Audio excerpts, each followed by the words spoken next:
कैसे साथियों, आशा करता हूँ आप सभी बहुत अच्छे होंगे। स्वागत है आपका अपने स्टडी चैनल स्टडी विद अर्पित पर।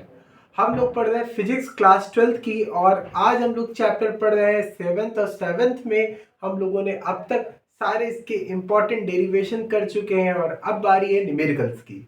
तो जो आज न्यूमेरिकल हम लोग करने वाले हैं ये आपको 2022 और 2023 दोनों ही जो है ईयर्स में आपको मिलेगा।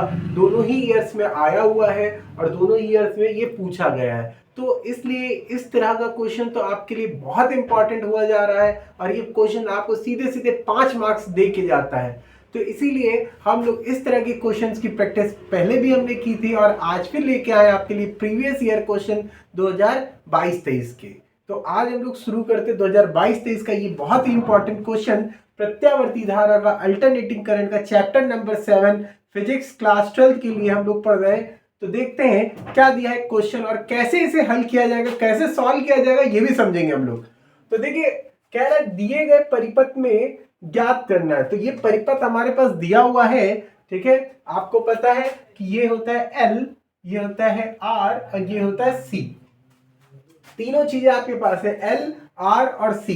तो L कितना आपके पास दिया गया है सॉल्यूशन में, L आपके पास दिया है 10 हेनरी दिया गया है।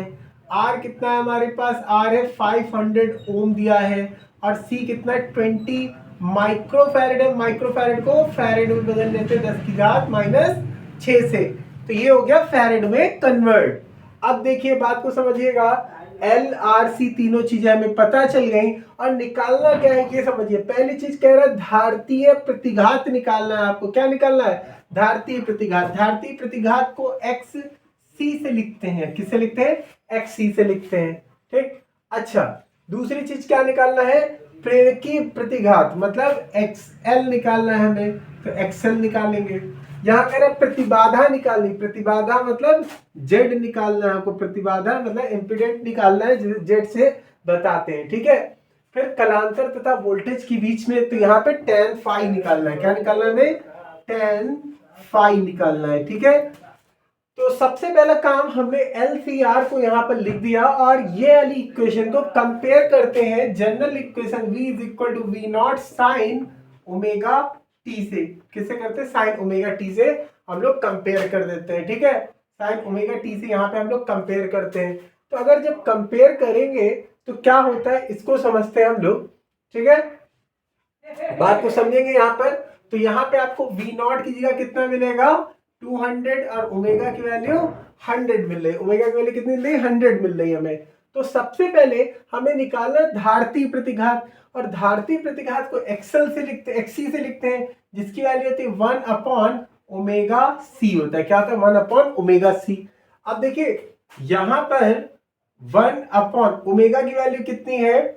ओमेगा की वैल्यू कितनी है हमारे पास? दी है 100 दी गई। कितनी दी गई? 100। और C की वैल्यू कितनी है हमारे पास? C की वैल्यू है 20 × 10⁻⁻6। अच्छा देखो यहाँ पर 2 घात ये और 1 ये, तो 3 घातें हमें प्लस की मिल रही है। 3 घातें क्या की मिल रही? प्लस की मिल रही है। और यहाँ पर क्या दिया गया आपके पास? यहाँ पे 6 माइनस की है, तो 3 प्लस की और 6 माइनस की, तो बची कितनी? माइनस की 3 बची। और जब माइनस की 3 घात ऊपर जाएंगी तो क्या हो जाएंगे? प्लस की हो जाएंगे भाई, है। तो प्लस की हो गई, तो 10⁻³ लिखा। अब 10⁻³ का मतलब होता क्या है? 10⁻³ का मतलब था 1000 और 1000 का आधा करेंगे कितना हो जाएगा? 500। तो कितना है? 500 ओम।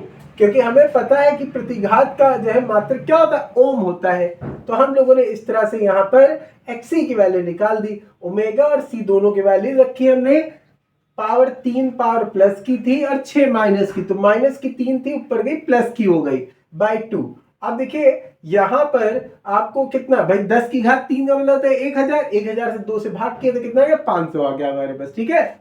अब देखिए प्रेरकीय प्रतिघात की बात करते। प्रेरकीय प्रतिघात क्या होता है ये समझते हैं हम लोग, ठीक है।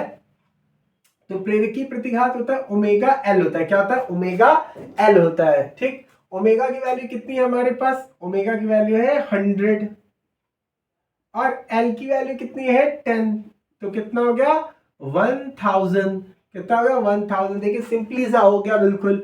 और ये 5 नंबर के लिए आया था, और 5 नंबर में आपको फ्री का नंबर समझे मिल जाएगा अगर छोटे छोटे कॉन्सेप्ट आपने समझे होंगे।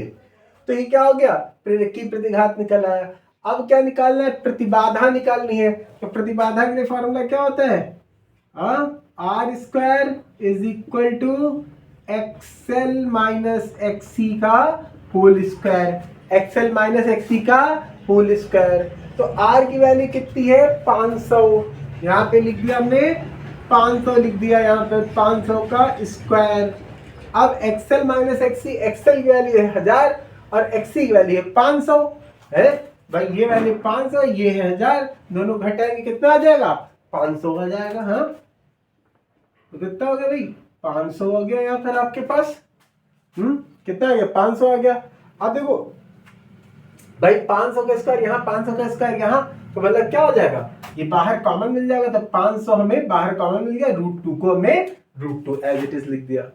फिर हमसे क्या पूछ रहा है, पूछ रहा है VRMS मतलब रूट मीन स्क्वायर कहते हैं। VRMS का मतलब क्या होता है, रूट मीन स्क्वायर होता है। तो देखिए यहाँ पर रूट मीन स्क्वायर की बात करें तो इसका फॉर्मूला होता है V0 अपॉन √2। हाँ अच्छा, V0 की वैल्यू यहीं पे आपको दिख रही कितनी है 200, और √2 की जगह √2 लिख दिया। हमने बताया था अपॉन रूट रखते नहीं है, तो हमने √2 से ऊपर √2 से नीचे मल्टीप्लाई कर दिया। तो ये कितना आ गया हमारे पास 200 √2, और नीचे कितना हो गया √2 2 आ गया। कैंसिल करते हैं तो कितना आया 100 √2 आ गया। क्या आ गया 100 √2 आ गया यहाँ पर हमारे पास। ठीक है, फिर उसके बाद tan phi की बात करते हैं। tan phi क्या होता है हमारा कलांतर। तो X L minus X C upon R होता है।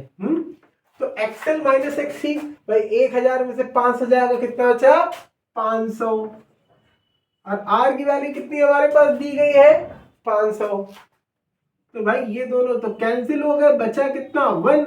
और तुम्हें पता है ये वैल्यू किसकी होती है, tan में 45 डिग्री की वैल्यू होती है। तो कलांतर कितना निकला 45 डिग्री का कलांतर निकला। फेज डिफरेंस कितना है 45 डिग्री का। ठीक है, तो इस तरीके से देखिए आपने एक बहुत ही इंपॉर्टेंट क्वेश्चन किया और इसको आप लोगों ने समझा। तो आप लोग चाहे तो इसे नोट भी करते रहिएगा। धीरे धीरे देखिए आपकी प्रैक्टिस और अच्छी से अच्छी होती जा रही है। आप इसको नोट करिए, कॉपी पेन लेके बैठा करिए, ताकि आपकी पढ़ाई अच्छी रहे और आपको ज़्यादा दिक्कतों का सामना न करना पड़े। तो आप लोग कोशिश करिए कि जितना हो सकता है उतना समय दीजिए पढ़ाई को लेकर, क्योंकि अब आपके पास बहुत ज़्यादा 2 महीने का समय है जिसमें आपको पढ़ना है। और पढ़ाई को सीरियस होके करिए, थोड़ा सा टाइम एक्स्ट्रा कर दीजिए, फिजूल के कामों को थोड़ा सा कम करिए और मेहनत को अपनी बढ़ाते रहिए। एक दिन जरूर से जरूर आपका रिजल्ट बहुत अच्छा आएगा, आप भी अपने रिजल्ट से सेटिस्फाई होंगे। अदरवाइज आप सोचेंगे थोड़ा सा समय मिल जाता, थोड़ा सा समय तो मैं और अच्छा कर लेता, लेकिन आप इस समय को यूटिलाइज नहीं कर रहे, तो सबसे बड़ी गलती आपकी यही है। तो आप लोगों से उम्मीद करता हूं कि आप लोग अच्छे से पढ़ाई कर रहे होंगे, आपने अच्छे से तैयारी करी होगी और बहुत अच्छी तैयारी कर रहे होंगे, डेली पढ़ाई कर रहे होंगे। अगर आप लोग नए हैं तो चैनल को जरूर सब्सक्राइब कर दीजिएगा। ऐसे ही इंपॉर्टेंट वीडियोस आपको मिलते रहेंगे बहुत ही जल्द, तो इसीलिए आप लोग बने रहे हमारे साथ। डेली वीडियोस आपको मिलती हैं फिजिक्स की। चैप्टर 1 से हमने पढ़ाया आपको विद न्यूमेरिकल्स कॉन्सेप्ट। हर एक टॉपिक वाइज मैंने आपको जो है चैप्टर को पढ़ाया कि कौन सा इंपॉर्टेंट है कौन सा नहीं। तो शुरू कर दिए फिर से अपनी तैयारी और ले जाइए अक्ल 70 आउट ऑफ 70, 70 में 70 का आंकड़ा लेके चलिए और मेहनत भी उस हिसाब से करिए। Thank you so much.